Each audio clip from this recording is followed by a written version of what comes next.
जय गणपति की। जय गणपति की सर। जय गणपति सर। जय गणपति की। चलिए, पिछली बार हमारा प्रश्न शास्त्र में क्या क्या हुआ था, कोई बता सकता है? किसी को याद है क्या पढ़ाया था? जी गुरुजी, हमने रूल्स किए थे गुरुजी। नहीं, कौन से रूल्स? रूल्स तो पढ़ते ही हैं। फिर क्या क्या पढ़ा था, कुछ बताएंगे? गुरुजी, ऐसे अपन ने श्लोकास थे, उसमें ऐसे बताया गया था कि लग्न और कार्येश का संबंध बनता है तो किस तरह से। राजयोग गुरुजी, तो उसमें 4 प्रकार के राजयोग पढ़े थे हमने कि लग्नेश व कार्येश दोनों लग्न में हो या कार्य भाव में हो, या उनमें राशि परिवर्तन हो और चंद्रमा की दृष्टि हो तो प्रश्न लग्न में तो वो कार्य बनता है। इस तरह से हमने रूल्स पढ़े थे गुरुजी। बहुत अच्छे, बहुत बढ़िया। मतलब कम से कम हमको इतना दिमाग में जो मेन पॉइंट है उनको तो रखना ही चाहिए कि हमने पिछली बार 4 योग पढ़े थे।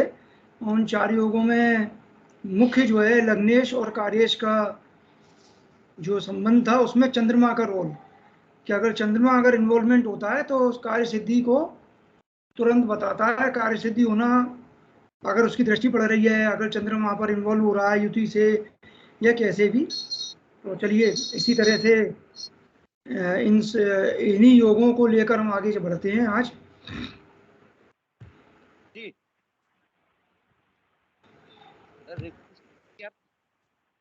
एक प्रश्न था। जी हाँ, बोले। रिकॉर्डिंग वो सर असल में 2-3 महीने से नहीं मिल रही हो, कोई पर्टिकुलर चीज है और 2-3 महीने से नहीं मिल रही, तो प्रश्न कुंडली क्या उसका भी पता लगा सकती है कि लाइक 2-3 महीने पहले जो चीज खोई हो? दिव्यांश जी बोल रहे हैं। जी जी। चाहे कभी खोई हो, ऐसा थोड़ी होता है कि कोई चीज खो गई है तो हम पता नहीं लगा पाएंगे। अच्छा, तो मतलब टाइम हाँ, प्रॉब्लम। देखिए, चाहे जब खोई हो, लेकिन पूछने वाला जब पूछेगा उससे आंसर निकलेगा। वो कब खोई है उससे कोई मतलब नहीं है। हाँ सर, ठीक ठीक। है ना? जिस समय अपने से कोई प्रश्न पूछेगा और उस समय की जो कुंडली बनेगी उससे आंसर निकलेगा।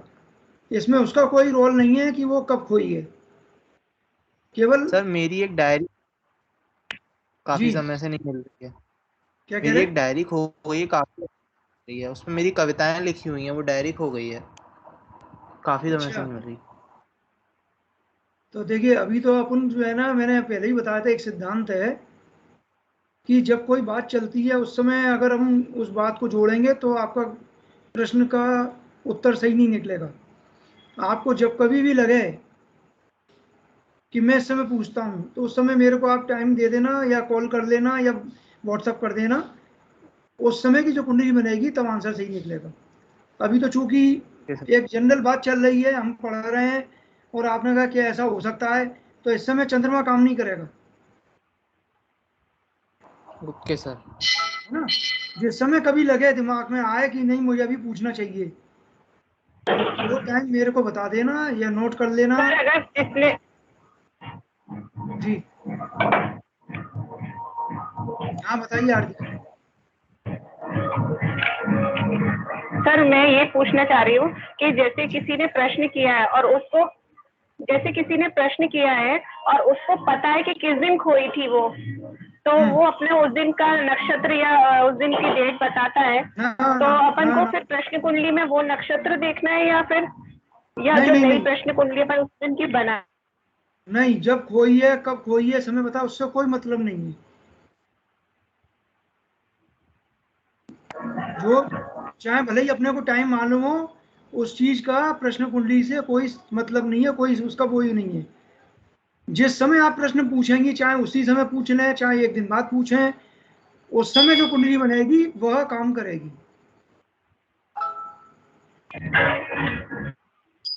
ठीक है ना? अपने को उस चीज का मतलब नहीं है कि हमें टाइम मालूम है, हम वो टाइम देख लें, उसका नक्षत्र देख लें, उसका कोई रोल नहीं है। केवल केवल उस समय थोड़ा सा बस ये बताना पड़ता है कि दिन में गई थी, रात में गई थी, वो भी अपने को प्रश्न कुंडली से पता पड़ जाता है और उससे वो टैली करने में काम आ जाता है। वो पूछते हैं कि क्या दिन में चोरी हुई थी या दिन में खोई थी, तो आप कहते हैं यहाँ टाइम मालूम है तो दिन में खोई थी। वो केवल टैली करने में काम आता है, वैसे नहीं आता।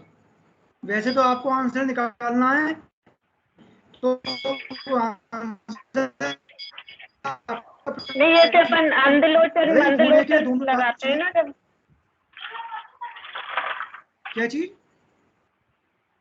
सर आवाज कट रही है। क्या लगाते हैं? नहीं आ रही, आवाज आ रही है, बताएं। सर वो बोल रहे अंधलोचन सर ये मंदलोचन पूछ रही थी, जैसे कभी अंधलोचन और मंदलोचन जो लगाते हैं। नहीं, वो केवल उसके समय निकालने के लिए लगाते हैं, वो एक प्रोसेस है अलग से, वो समय निकालने के लिए लगाया जाता है कि किस समय हुई है, किस समय चोरी हुई है।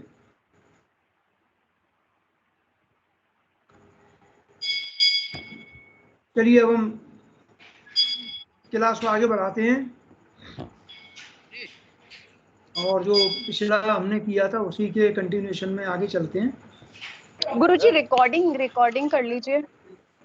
लाइट जला दी? हाँ मैंने लगा दी।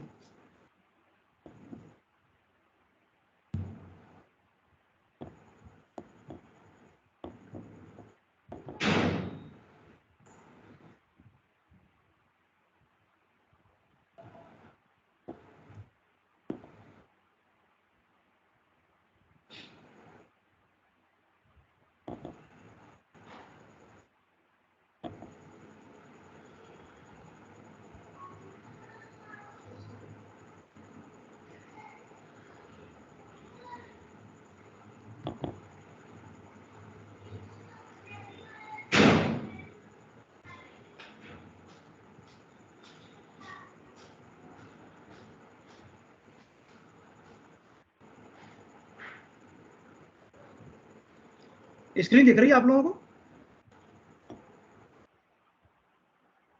जी सर। जी।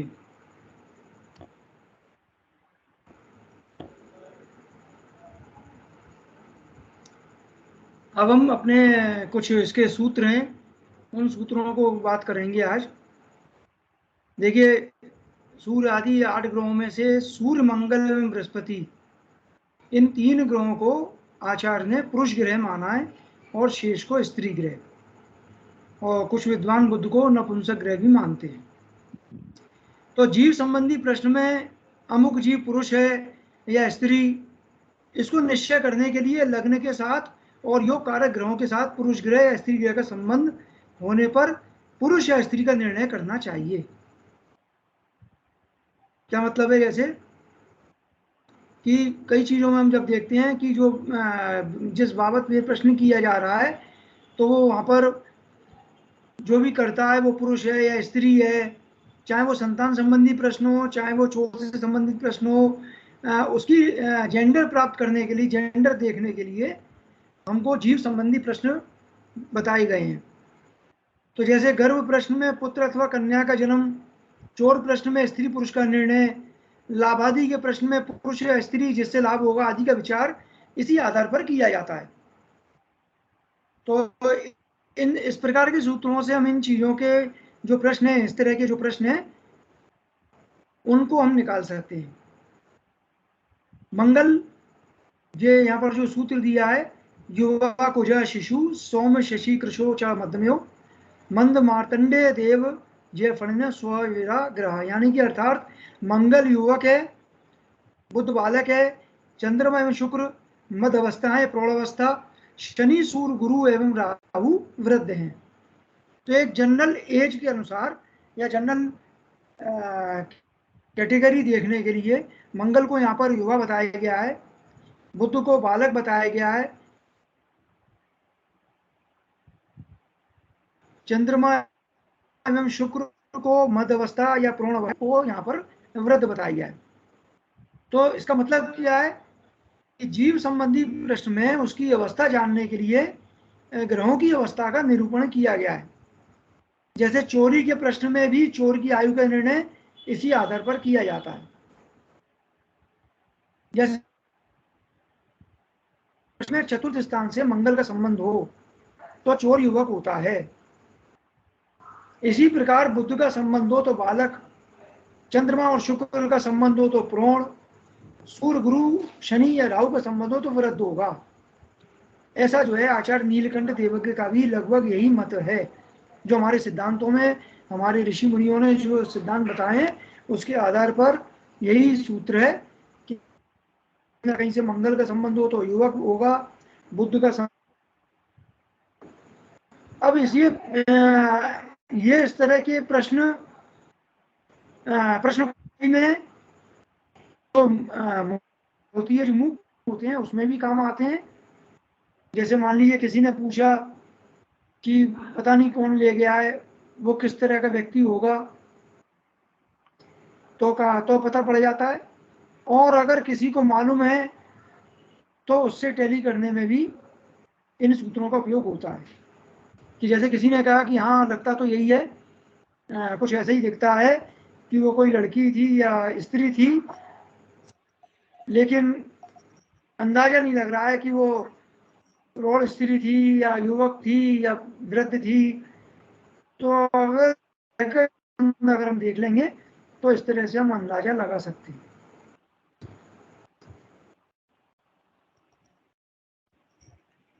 मतलब ये सभी ग्रह चतुर्थ भाव से ही देखेंगे। नहीं, चतुर्थ भाव एक्चुअली चोर का, जब हम प्रश्न कुंडली में जब भाव देखेंगे ना, तो चतुर्थ भाव को जो है चोर का भाव बताया गया है। वही मैंने कहा, चतुर्थ भाव से ही देखेंगे इसको। हाँ, अपन अभी आगे पढ़ेंगे जब, तो उसमें जैसे लग्न तो प्रश्न करता है ना। यहाँ पर पुलिस का भाव दशम भाव है, चोर जो है चतुर्थ है, वस्तु जो है सप्तम भाव है। तो जब हम कुंडली के अनुसार जब देखेंगे तो जनरल हर भाव का एक अलग अलग मतलब है। जैसे पुलिस का रोल देखना है चोरी के प्रश्न में, तो वो दशम भाव से देखा जाता है कि पुलिस यहाँ पर सहायता करेगी अथवा नहीं करेगी, कोई प्रशासनिक सहायता मिलेगी अथवा नहीं मिलेगी, तो वो दशम से देखा जाएगा। दशम से मतलब दशम भाव में बैठे ग्रह या दशमेश। दशमेश कौन है, दशमेश कहाँ गया, तो वो दशम से देखा। चोरी गई जी। ज्योतिषी को कौन से भाव से देखेंगे सर? जोशी को जी, ज्योतिषी को, एस्ट्रोलॉजर को। तो जोशी को क्यों देखना है सर अभी पढ़ रहा था किसी किताब में। नहीं, जोशी को देख रहा है, जोशी को क्यों देखना है भाव से? देखा था, अभी मैं पढ़ रहा था मेरा नहीं, प्रश्न समझ में नहीं आया आपका, क्या पूछना चाह रहे हैं? जैसे आपने बताया ना चतुर्थ भाव से चोर को देखेंगे, प्रश्न करता है लगन से, तो ज्योतिषी किस भाव से देखा जाएगा? तो जोशी को क्यों देखना, वही तो समझ में नहीं आया।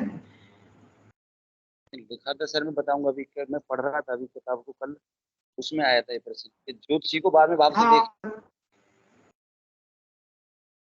नहीं, जोशी का ये संबंध नहीं है कुछ भी। जोशी तो देखिए, अब जो डॉक्टर है, डॉक्टर तो जितने मरीज हैं उनको देखना, उसको मरीज का संबंध बीमारी से है, मरीज का संबंध जातक से है, मरीज का संबंध दवाई से है, मरीज का संबंध। अब डॉक्टर तो देख रहा है ना, ज्योतिषी तो इन चीजों को देख रहा है, तो उसका उस भाव से क्या संबंध है, समझ नहीं आया। आप बताना मुझे कहाँ दिया है, किसी किताब में था, बता दूंगा। आप मुझे इसका स्क्रीनशॉट भेजना। ठीक है सर, ओके जी। तो सूर्य, मंगल, शनि, सूर्य, राहु स्वभावतः मनुष्यों को दुख देने वाले हैं। क्योंकि ऐसे ग्रहों को हमने क्रूर और पाप ग्रह माना है, अशुभ ग्रह माना है। बुध, गुरु, शुक्र और चंद्रमा सुख देने वाले हैं, क्योंकि इनको हमने शुभ ग्रह माना है। इसी प्रकार से कई लोग चंद्रमा को सदैव शुभ ग्रह नहीं मानते, क्योंकि जब क्षीण चंद्रमा एक तरह से पाप ग्रह होता है। बुध के बारे में भी मतभेद दिखाई देता है ना। कई लोगों ने बुध को शुभ और पाप ग्रह से युक्त बुध को पापी माना है। और चंद्रमा का शुभ अशुभ का निर्णय हम उसकी कलाओं के हास और वृद्धि के अनुसार किया जाता है, क्योंकि आचार्य मंत्रेश्वर ने फलदीपिका में बताया है कि शुक्ल पक्ष की दशमी तिथि तक चंद्रमा मध्यम बली, शुक्ल पक्ष की एकादशी से कृष्ण पक्ष की पंचमी तक पूर्ण बली, कृष्ण पक्ष की षष्ठी से अमावस्या तक वो हीन बली होता है। तो पूर्ण बली चंद्रमा शुभ ग्रह और हीन बली या क्षीण चंद्रमा पाप ग्रह माना गया है। तो शुभ ग्रह और पाप ग्रहों के निर्णय में अधिकांश लोगों का यह मत है, जैसा भी हमने देखा कि गुरु और शुक्र शुभ ग्रह हैं, सूर्य, मंगल, शनि, राहु, केतु चंद्रमा बुध परिस्थिति अनुसार अपनी शुभता और अशुभता के अनुसार कभी शुभ कभी पाप ग्रह बन जाते हैं। तो ग्रहों के शुभ क्रूर आदि स्वभाव द्वारा प्रश्नकर्ता चोर शत्रु या मित्र आदि के स्वभाव का ज्ञान होता है।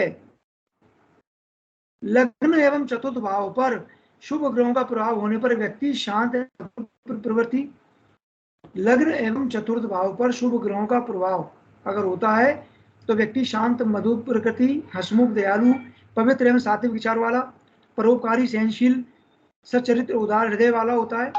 उसी प्रकार से इन स्थानों पर पाप ग्रहों का प्रभाव वाला व्यक्ति दुष्ट, मायावी, प्रपंची, दुराचारी, भ्रष्टाचारी, क्रोधी, हिंसक, आलसी, अनैतिक आचरण करने वाला होता है। तो इस प्रकार इन शुभ पाप ग्रहों के प्रभाव का सावधानी पूर्वक को मनन कर व्यक्ति की प्रकृति के बारे में निश्चय करना चाहिए। इस प्रकार व्यक्ति का स्वरूप, लक्षण, वर्ण, रंग, दोष, सुख, आयु, व्यय, प्रमाण, जाति, इन सब का लग्न से विचार करना चाहिए। तो इसमें हम जो पढ़ रहे हैं इसमें हम लग्न आदि से द्वादश भावों के विचारणीय विषयों का निरूपण किया गया है।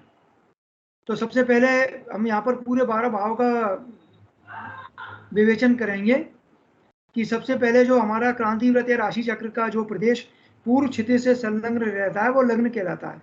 जैसा कि हम भली भांति सब लोग जानते हैं और हम इसको पूर्व में पढ़ चुके हैं कि जो भी राशि चक्र या क्रांति व्रत का जो प्रदेश या जो क्षेत्र है वो पूर्व क्षितिज से जो संलग्न है, अटैच है, वो लग्न है।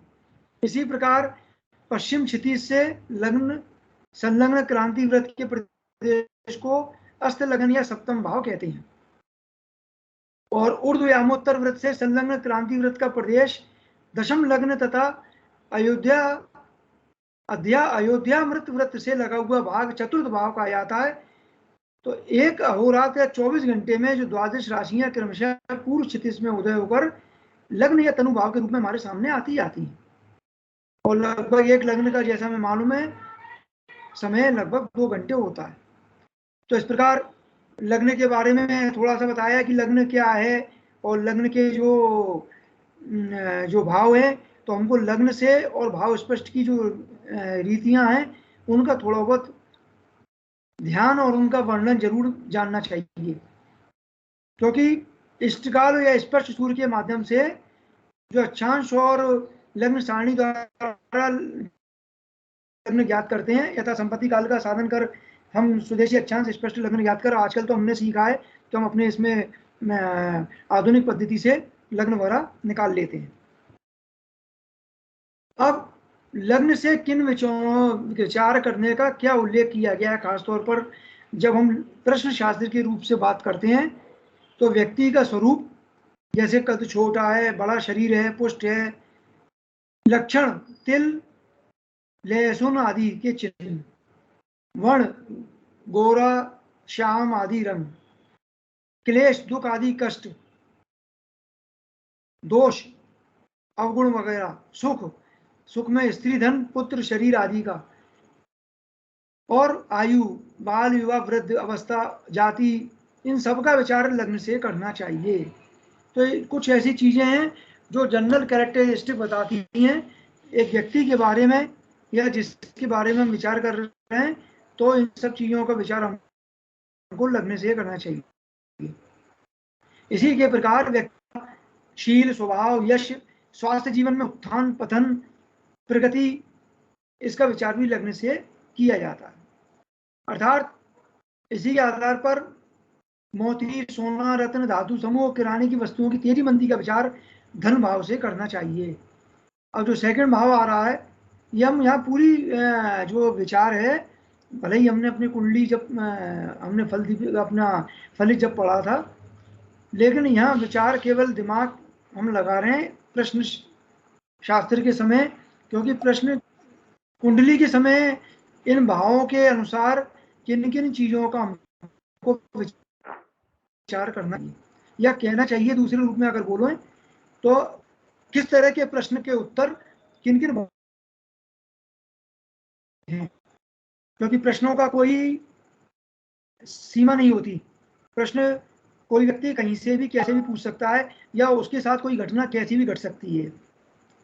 तो उस घटना का स्वरूप क्या है, प्रश्न का स्वरूप क्या है, वो हमारे जो 12 भाव हैं उन्हीं से रिलेटेड है। तो पहला भाव हमने जो लग्न का पढ़ा उसमें किन किन चीजों को यहाँ पर कवर किया गया।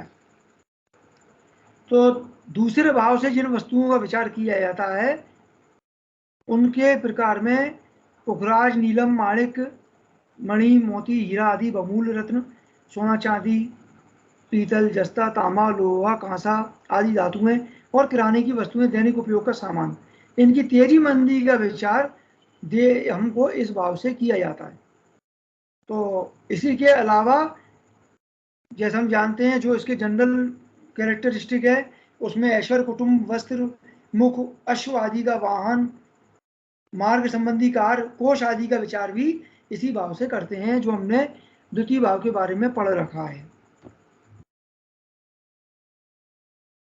तो इसी प्रकार बहन, भाई, नौकर, सेवक आदि के विचार हम तीसरे भाव से करते हैं। तो तीसरे भाव के जो और प्रकार हैं उनमें पराक्रम, शौर्य, भोजन, समुद्र यात्रा, व्यापार आदि, उद्यम और विवाद में हार जीत का विचार भी इससे किया जाता है। मतलब अगर किसी के विवाद में केवल हार जीत का विचार करना है प्रश्न के अनुसार, प्रश्न में अगर किसी के दास दासी के बारे में, सेवकों के बारे में, भोजन के बारे में, व्यापार आदि, समुद्र यात्रा के बारे में विचार करना है तो वो तीसरे भाव से विचार किया जाएगा। इसी प्रकार खलियान, औषधि, निधि, खेत एवं कंदरा आदि में प्रवेश, इनका निरीक्षण हमको चौथे भाव से करना चाहिए। चतुर्थ भाव से वाटिका, पेटेंट, दवाइयां, खेत, भूमि, जायदाद, जमीन में गड़ा धन और कंदरा या सुरंग आदि में प्रवेश का विचार किया जाता है। अगर इससे संबंधित प्रश्न है, इससे संबंधित कोई विचार है, दवाइयों से संबंधित, जायदाद से संबंधित, भूमि से संबंधित, जमीन में गड़े हुए धन से संबंधित, गृह प्रवेश से संबंधित, मित्र, माता, वाहन, सरोवर और पिता के द्रव्य का विचार भी हमको चौथे भाव से करना चाहिए। तो कुछ ये भाव के जो कारक बताए गए हैं ये हमें प्रश्न में बहुत ज़्यादा काम आते हैं, क्योंकि जब प्रश्न कैसा है और हम कुछ भाव से पकड़ें तो जब हम लग्नेश और कारेश जब पकड़ेंगे तो कारेश कौन सा पकड़ें, कारेश का मतलब वो भाव का मालिक, हम उसमें से किसको पकड़ें।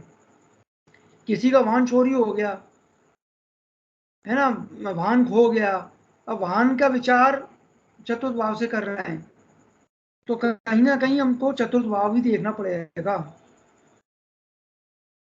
माता के स्वास्थ्य का कष्ट अगर देख रहे हैं, जमीन संबंधी कोई प्रश्न है, मकान मिलेगा नहीं मिलेगा, तो ये सारे प्रश्न हमको चतुर्थेश या चतुर्थ भाव से संबंधित भाव से करना चाहिए। इसी प्रकार गर्भ, संतान, शिष्य, मंत्र साधना, विद्या, बुद्धि और ग्रंथ रचना का पंचम स्थान से निश्चय करें। पंचम भाव से गर्भ स्थिति, गर्भस्राव, पुत्र कन्या संतति, सांप्रदायिक शिष्य और अनुयायी, आध्यात्म, विद्या में भौतिक शास्त्र, बुद्धि और साहित्य सृजन की क्षमता का विचार किया जाता है। और साथ ही मंत्र, तंत्र और यंत्र की सिद्धि तथा आकस्मिक लाभ का विचार भी हम पंचम भाव से करते हैं। तो पंचम भाव से जितनी भी ये चीजें हैं, चाहे वो मंत्र साधना हो या चाहे हम अगर जब कभी भी कई लोग कहते हैं ना कि मेरा इष्ट कौन है, कई बार कईयों के प्रश्न आता है कि मैं कईयों की पूजा करता हूं लेकिन मेरे को अपना इष्ट नहीं मालूम, मुझे किसको पूजना चाहिए। तो इष्ट का विचार भी पंचम भाव से किया जाता है। तो ये कुछ जिस तरह से पंचम भाव से हम पुराने कर्म, पुराना जन्म, इन सब का विचार पंचम भाव से रिलेटेड कहीं ना कहीं पंचमेश की स्थिति, पंचम भाव में बैठे ग्रहों की स्थिति से पता पड़ता है। इसी प्रकार शत्रुओं से युद्ध, गाय ऊंट, क्रूर कर्म, मातुल, भय एवं शंका का निर्णय छठे भाव से करें। तो बहुत अच्छे टॉपिक हैं जी। छोटे कोई कुछ ना, एक भी शब्द जो लिखा है वो कहीं ना कहीं कुछ ना कुछ रिलेशन बनाता है। जैसे कई कई बार किसी के मन में प्रश्न रहते हैं कि पता नहीं, मुझे बहुत भय लगता है, मेरे मन में शंकाएं बहुत आती हैं, तो कहीं ना फिर हम उसको उस समय हमको षष्ठेश की स्थिति या छठवें भाव की स्थिति देखना चाहिए, क्योंकि छठवें भाव से शत्रुओं से लड़ाई, मुकदमेबाजी, जितने भी लीगल से संबंधित प्रश्न हैं, जितने भी कोर्ट से संबंधित प्रश्न हैं, वो सारे हमको छठवें भाव से देखना चाहिए। मारण, मोहन, उच्चाटन, जितने भी कोई कर्म किए गए हैं, जिस तरह से कोई किसी के ऊपर कोई कर्म करवाता है, कोई इस तरह के कार्य करवाता है, इस प्रकार की क्रिया के बारे में भी छठवें भाव से पता पड़ता है। हिंसा आदि, कुरु कर्म, मामा, भय और आशंका आदि। और साथ ही इस भाव से तो रोग, जैसा हमने कल पढ़ा था मेडिकल में, सबसे प्रमुख भाव हमारा षष्ठेश है, तो रोग का विचार, विरोध, कंपटीशन, क्योंकि विरोध हमेशा, विरोध का मतलब ये नहीं है कि हमारा दुश्मन हो। देखिए, विरोध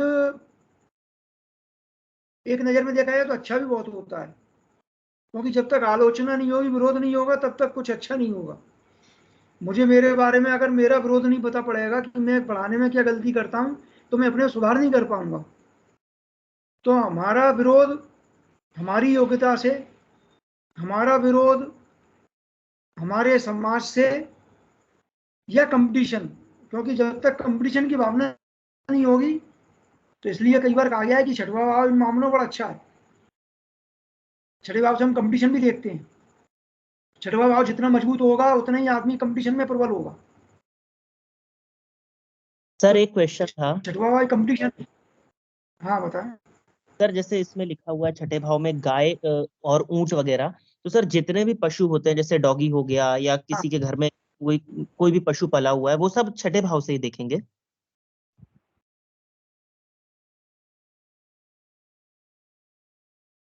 भैया डॉग को तो हर किसी पशु की बात नहीं आई। देखिए, अगर यहाँ पर केवल पशु होता तो पशु लिखा जाता, जी। क्योंकि आपका है ना, कोई बिना उसके नहीं दी गई है। अगर केवल गाय लिखा है और ऊंट लिखा है, भैंस लिखी है, तो केवल कहीं ना कहीं उसका छठवें से रिलेशन है। क्योंकि अगर कोई केवल सिंपल पशु का मतलब होता तो पशु में सब आ जाते। जी। यहाँ केवल गाय, भैंस और ऊंट दिया है है ना, तो जी। कुछ ना कुछ इसमें रीजन होगा। क्योंकि मैं कह रहा हूँ ना कि केवल गाय, भैंस और ऊंट क्यों लिखा है, तो ऐसा नहीं है कि हमको केवल हर पशु का यहाँ से देखेंगे। जिन पशु चीजों के बारे में में सर, मतलब दिया है जो उन्हीं का ही देखा जाएगा, जो मार सकते है हैं, ना। जो बचा सकते हैं। जी। तो जो पशु दिए हैं, हाँ, वो उन्हीं पशु के बारे में अपने को देखना। ठीक ठीक ठीक, समझ गया। तो नहीं, सही बात है, सर प्रश्न एक आना भी चाहिए दिमाग में कि अब मैं डॉगी की बात करूं, कुत्ते की बात करूं तो किससे देखूं। क्योंकि श्लोक में, और ऐसा नहीं किया उस समय, जिस समय ये शास्त्र बना था तब और कोई पशु नहीं थे। पशु तो जाने कब से अपनी प्रकृति चली आ रही है, सारे पशु हैं। तो कहीं ना कहीं कुछ रीजन है। और कोई कुछ पूछ रहा था? सर मेरा क्वेश्चन है, मेरे दिव्यांश बोल रहा। जी जी सर जी। मैं तो पिछला वाला जो सूत्र है ना, चतुर्थ भाव का, चोर का विचार वाला, उसमें आपने बोला कि मंगल है तो हाँ हाँ, एक युवा, सूर्य है तो वृद्ध होगा। अगर मंगल और सूर्य दोनों बैठे हैं, या फिर दोनों दो ग्रह या तीन ग्रह की दृष्टि आ रही है, तीन ग्रह चतुर्थ भाव में बैठे हैं, फिर कैसे विचार करना है? देखिए, केवल विचार किया जाएगा भावेश, ये भावेश तो एक ही हो ना, बैठने से क्या मतलब है। जिस भावेश से बात कर रहे हैं वो तो एक ही ग्रह होगा। जी जी जी। है ना, 6 नंबर लिखा है चौथे भाव में, तो बुद्धि तो होगा केवल जी जी। उस मालिक तो एक ही होगा। हाँ, ये बात अलग है कि उसमें साथ में आप जो कह रहे हैं ग्रह बैठे हैं, तो वहां पर उनका इन्वॉल्वमेंट है। जैसे कोई भी काम, कई बार कोई भी काम किसी एक से नहीं होता है। अब मान के चलिए चोरी भी होती है, तो आपने देखा होगा 2-3 लोग इन्वॉल्व रहते हैं, तो उसमें अगर कहीं ना कहीं इन्वॉल्वमेंट दिख रहा है 2-3 गिरोहों का, तो हम कह सकते हैं कि भाई इसमें तो एक लड़की भी है, इसमें एक वृद्ध भी है, एक बच्चा भी है, तो इन्वॉल्वमेंट के अनुसार। लेकिन मुख्य कौन है?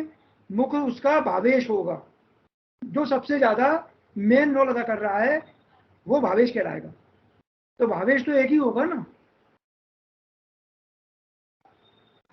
ठीक है सर, समझ गया। ठीक है,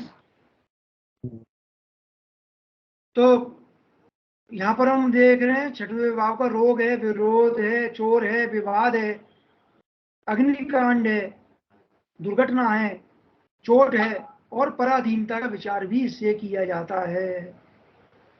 पुराने समय में बहुत पराधीनता होती थी, गुलाम रखे जाते थे।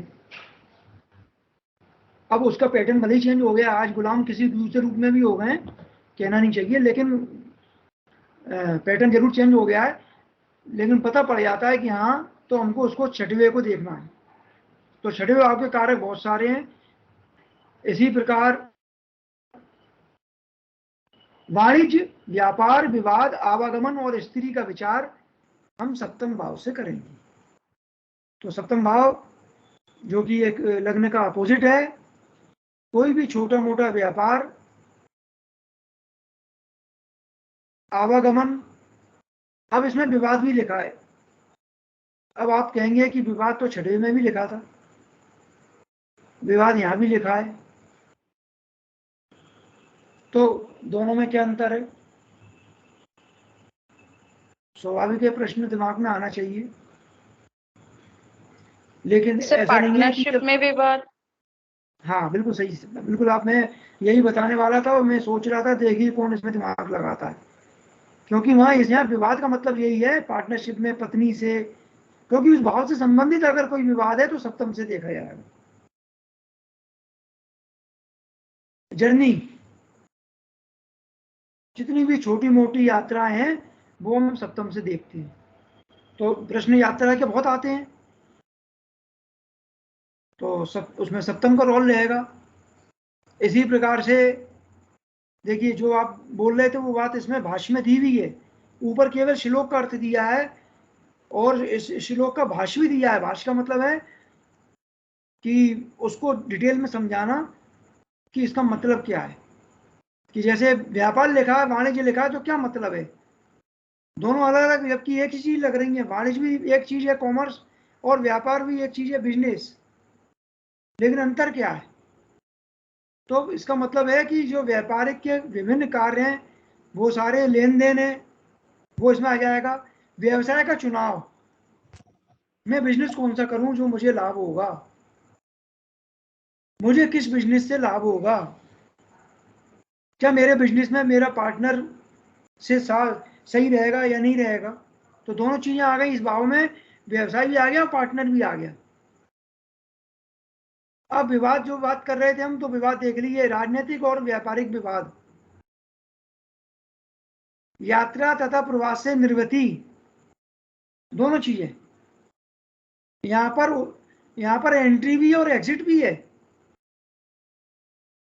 अगर हम किसी चीज को बहुत गूढ़ रूप में समझें तो हर अर्थ का बहुत गूढ़ मतलब है। मतलब जब या कोई भी व्यक्ति यात्रा पे जाता है तो वापस भी आता है कि नहीं, और वापस जाने के लिए आता है, ये बात अलग है। कोई कुछ समय के लिए जाता है, कुछ लंबे समय के लिए जाता है। तो दोनों चीजें हमको सप्तम से देखना है। यात्रा पे जाना और प्रवास से निवृत्ति, मतलब वहां से लौटना। परिणीता पत्नी का विचार भी किया जाता है। इसके साथ साथ विवाह, अब मैरिज से संबंधित जितने प्रश्न हैं तो सप्तम है। इसके बाद रोमांस, प्रणय संबंध, अगर किसी के बारे में कुछ भी प्रश्न जितने आते हैं, और आप लोगों में से मैं तो समझता हूँ कई लोग उससे जुड़े हैं, ग्रुप से जो आजकल चल रहा है, और उसमें 80% प्रश्न जो है इसी से संबंधित आते हैं, तो वो हमको सप्तम भाव से देखना है। इसके बाद नष्ट पदार्थ, किसी वस्तु का नष्ट हो जाना, कोई व्यक्ति कोई वस्तु जो कि नष्ट हो गई। वधू प्रवेश, मेरे घर में बहू आने वाली है, अब उसका आगमन मेरे लिए अच्छा होगा कि खराब। मैंने कहा ना, प्रश्न कितने बन सकते हैं जिसकी कोई सीमा नहीं है, क्योंकि पूछने वाला बताने वाला होना चाहिए। पूछने वाले तो जाने कितने हैं, और पूछने वाले के पास जाने कितने प्रश्न हैं। तो हमारे यहाँ हमारे शास्त्रों में इन सबके सिद्धांत और सबके समाधान भी दिए हैं। तो वधु प्रवेश, रति कलह, समुद्र यात्रा, चोरी का माल, चोरी की वस्तु, जब बात आई थी आप में से किसी ने पूछा था कि वो चतुर्थ और सप्तम, तो यहाँ वहां चोर की बात आ गई थी। तो चोर भाव, चोर के लिए हमने चतुर्थ देखेंगे, और वस्तु के लिए, चोरी गई वस्तु के लिए हम सप्तम देखेंगे। और विस्मृति का निर्णय भी सप्तम से होता है। मेमोरी, विस्मृति हो जाए, कुछ स्मृति चली गई, मेमोरी लॉस, तो इसका विचार हम सप्तम से करेंगे। अब गुरुजी जी, वो आपने बोला कि सप्तम भाव में व्यापार का विचार करना है। अब जैसे जी, सप्तमेश की प्रश्न पूछ में सप्तमेश मतलब बली नहीं है, हाँ, तो सप्तम से रिलेटेड व्यापार उसके लिए खराब है। अगर जैसे सप्तमेश शुक्र बना, शुक्र अब बली नहीं में, तो उसके लिए वो व्यापार खराब है। उस समय में व्यापार का निर्धारण कैसे करें? नहीं, देखिए दो बातें हैं। अभी जो हम प्रश्न जो बात कर रहे हैं यहाँ पर, मैं कह रहा हूँ ना कि उसका यहाँ बात हो रही है केवल प्रश्न कुंडली के सिद्धांतों की। अब आप चले गए काहे पर, जनरल कुंडली पर, समझ गए। जनरल कुंडली में भी हम विचार करते हैं, व्यवसाय का विचार करते हैं सप्तम से ही। अब यहाँ पर जब प्रश्न बनेगा तो प्रश्न ये बनेगा कि मेरा व्यवसाय कैसा होगा, मेरा व्यवसाय ठीक चलेगा कि नहीं चलेगा, मैं किस चीज़ का व्यवसाय करूं, मेरे लिए क्या शुभ होगा। तो यहाँ पर जो प्रश्न है वो तो उस प्रश्न का ही उत्तर निकलेगा। और जनरल कुंडली से मेरे लिए कौन सा व्यवसाय सही होगा, समझ रहे हैं। तो वहां पर जो कौन सा व्यवसाय सही होगा, वहां पर हमको दशमेश या दशम भाव से विचार किया जाएगा, क्योंकि वो हमारा वहां पर बिजनेस और आजीविका कौन है, दशम स्थान। जब हम जनरल कुंडली की बात करेंगे, यहाँ प्रश्न कुंडली में तो केवल जो हमारा जो पार्टनर है, हमारा जो व्यवसाय से संबंधित प्रश्न है, उसका विचार किया जाएगा।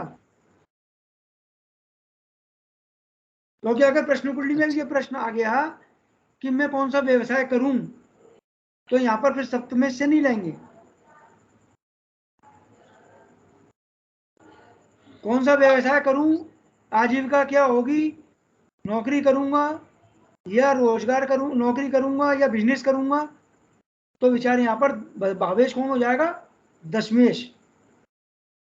प्रश्न के स्वरूप को पकड़ो, प्रश्न का स्वरूप को पकड़ना ही बहुत बड़ी बात है, क्योंकि यहाँ पर केवल व्यापारिक कार्य और लेन देन, व्यवसाय का जो चुनाव, मतलब क्या व्यवसाय जो कर रहा हूं उसमें फायदा या नुकसान, चुनाव करना, जो प्रश्न जिस समय आया है वहां पर अपन ये सप्तमेश से देख सकते हैं। लेकिन मेन जब पूरे उसमें प्रकरण में जब बात करेंगे तो आजीविका के बारे में हम दशमेश लेंगे, ठीक है। खासतौर पर मेन बात मान के चलिए, पार्टनरशिप या बिजनेस से संबंधित, लेन देन से संबंधित कोई अगर प्रश्न है तो वो हम सप्तमेश से करेंगे। Okay sir. और जब अपन कुंडली करेंगे, कुंडली जब देखेंगे तब ज़्यादा और क्लियर होगा, जब प्रश्न हमारे पास आएंगे, जब प्रैक्टिकल रूप में हम समझाएंगे। तो इसी प्रकार से नदी पार करना, यात्रा में आपत्ति, दुर्ग भंग, शत्रु संकट, नष्ट, सर्पदंश, व्याधि और ग्रह छिद्र का विचार अष्टम स्थान से करें। अष्टम स्थान से मतलब केवल नदी पार करना।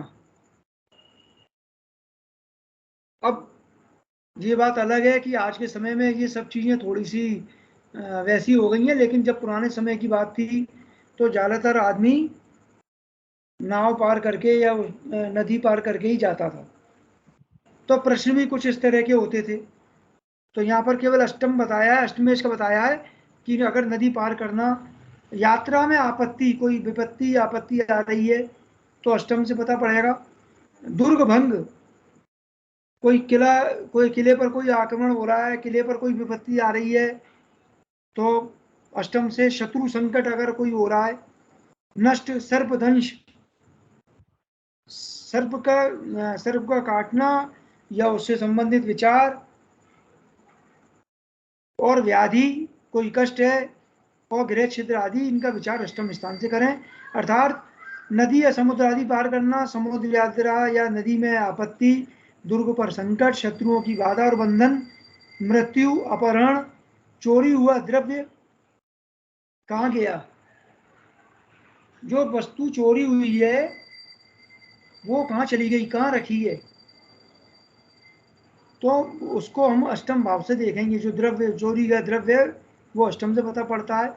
सर्व, बिच्छू और कुत्ते का काटना, रोग या आकस्मिक दुर्घटना, अचानक कोई दुर्घटना हो जाए, भूत प्रेत पिशाच शाकनी आदि का भय,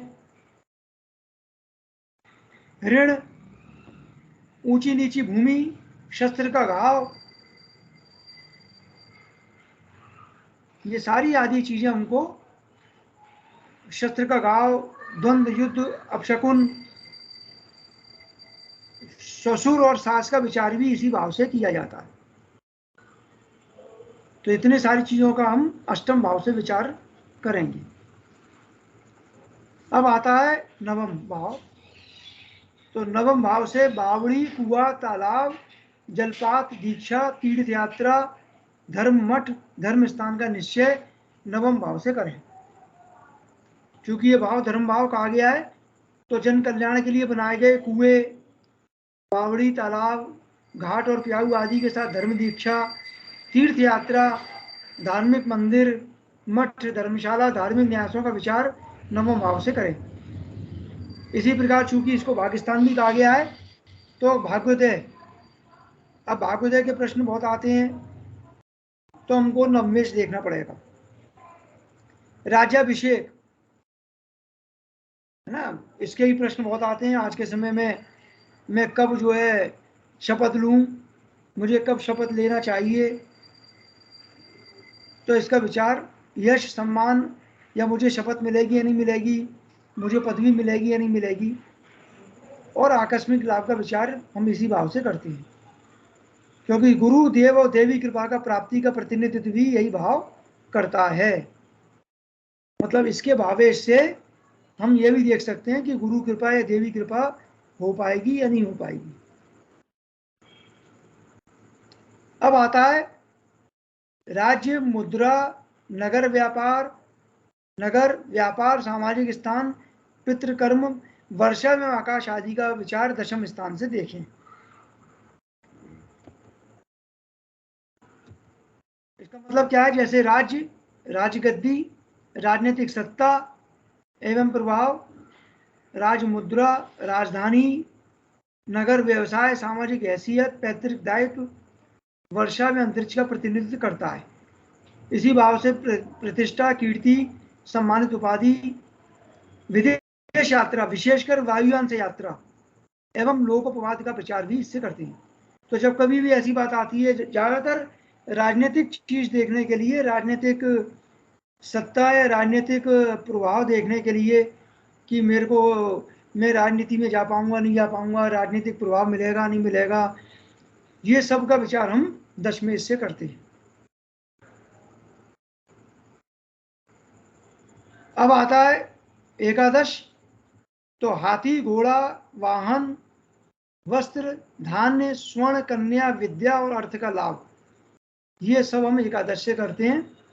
मतलब एकादश स्थान से हाथी, घोड़ा, मोटर आदि आन, वस्त्र, आभूषण, धन धान, लौकिक विद्या और अर्थ के लाभ का प्रतिनिधि भाव है। इससे पांडित्य, वाद विवाद, तर्क एवं छोटे भाई का विचार भी होता है। तो ये एकादश,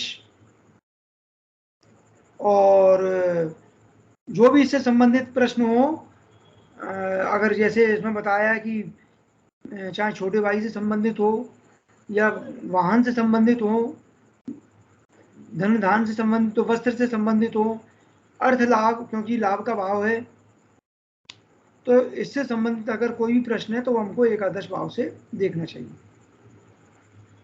इसी प्रकार दान,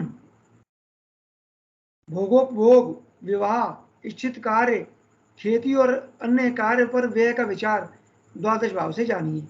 तो द्वादश भाव जैसे हम जानते हैं कि व्यय का भाव है, तो व्यय द्वादश भाव से इन सारी चीज़ों को देखा जाता है। और ख़ास तौर पर द्वादश भाव से हम जब कभी प्रश्न शास्त्र में और जब रोगों के संबंध की बात करेंगे, मेडिकल की बात करेंगे, तो अस्पताल में भर्ती होना, ये सारी चीज़ें, और अष्टम से तो हम मृत्यु देखते ही हैं, लेकिन ज़्यादा संकट देखना और उसका रिलेशन द्वादश से अगर बन रहा है तो ऐसे प्रश्नों के उत्तर हमको द्वादश भाव से ही निकलेंगे। तो ये पूरे भाव का भाष्य दिया गया है और सूत्रों के सहित, कि इसके आधार पर हम कम से कम ये समझ सकें कि हमको जो हमारे मन में जो भी प्रश्न आते हैं, जब कभी प्रश्न हम देखेंगे तो मेन कारक अगर हम दिमाग में रखें, हमें याद रहें, तो प्रश्न को समझना और प्रश्नों के उत्तर निकालना बहुत आसान हो जाएगा। कोई किसी को इसमें कोई डाउट है, कुछ प्रश्न है? सर इसमें 11वें भाव में छोटे भाई को लिखा हुआ है, ये थोड़ा सा कंफ्यूज कर रहा है। हाँ, मुझे भी इसमें कुछ मिसप्रिंट लग रहा है, क्योंकि 11वें से हम बड़े भाई को ही देखते हैं जी। और सर हाँ, 8वें ऋण लिख दिया है इन्होंने जी। 8वें भाव में ऋण लिखा हुआ है। हाँ, ऋण, देखिए उधारी वगैरह छठवें से करते हैं, और ऋण जो एक तरह से कहते हैं ना, जब कभी, क्योंकि इसमें अष्टम भाव का भी इसमें बड़ा रोल है, वो सही लिखा है उसमें, क्योंकि जब छठवें और आठवें का संबंध बन जाता है तो कई बार कई लोग प्रश्न करते हैं कि मैंने किसी को दिया और वो कभी वापस नहीं आता, या मेरा जो है हमेशा पैसा डूब जाता है, तो उस चीज़ में उसका संबंध है छठवें और आठवें का। तो अगर संबंध बनता है तो इस प्रकार के प्रश्नों के आंसर निकल के आते हैं। तो ऐसा है ना सर, जितने रिलेटिव से अगर कोई कर्ज लेते हैं तो अष्टम भाव से हाँ, आपने, और जो सरकारी संस्थाओं वगैरह से जो लोन लेते हैं बैंक खाते से, वो छठे भाव से। हाँ, ऐसा होता है, दोनों से कर्ज देखे जाते हैं। बिल्कुल बिल्कुल, क्योंकि हर भाव का ऐसा नहीं है, मैं कह रहा हूँ लिखा है तो कहीं ना कहीं उसका मतलब है, और कोई चीज़ इसमें बेकार नहीं लिखी है। जो भी चीज़ें हैं वो शास्त्रों तक है, मतलब जो सूत्र हैं उन सूत्रों का ही भाष्य दिया है, किसी की बनाई हुई और किसी की हस्तलिखित या मन से लिखी कोई किताब नहीं है। ये भी जो हमारे जितने पुराने प्रश्न मार्ग से संबंधित जितने भी सूत्र हैं, उन सूत्रों का इसमें भाष्य किया गया है। क्योंकि अगर बेसिक पढ़ना है तो हमको हमारे जो ओरिजिनल चीज़ें हैं उसको ही पढ़ना चाहिए, क्योंकि बाद में तो फिर उनका उपयोग तो कई लोगों ने किया है, और उपयोग करने में तो मैंने कहा ना कि ये तो गूढ़ अर्थ हैं, और किसका अर्थ किस समय काम ले लिया जाए, कैसे उसको समझा जाए और किस तरह इसको अप्लाई किया जाए, वो हमारी खुद की इंटेलिजेंसी पर या जो किताब लिख रहा है उसकी इंटेलिजेंसी पर निर्भर करता है। विवाह को 12वें भाव में लिखा है, उसमें विवाह 12वें भाव में लिखा हुआ था। क्या चीज? विवाह को शादी को 12वें भाव में लिखा है। देखिए वहां भी विवाह सुख जो है 12वें भाव से देखा जाता है। 12वां भाव, हाँ 12वां भाव शय्य सुख है, इसलिए उसका रिलेशन अच्छा। किया है विवाह से। समझ रहे हैं ना?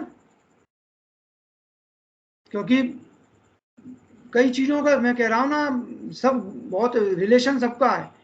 विवाह में देख रहे हैं सप्तम से, लेकिन विवाह सुख 12th से है।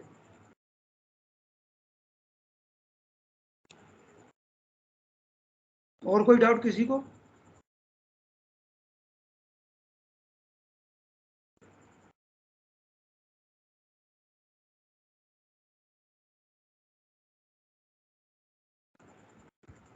चलिए फिर आज की क्लास को विराम देते हैं। आज पूरे हमारे 12 भाव निपट गए।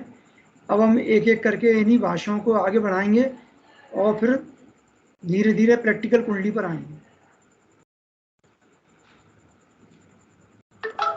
सर्वे भवन्तु सुखिनः, सर्वे सन्तु निरामयाः, सर्वे भद्राणि पश्यन्तु, मा कश्चित् दुर्भाग् भवेत्। ओम शांति शांति शांति।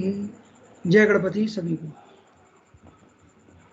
जय गणपति।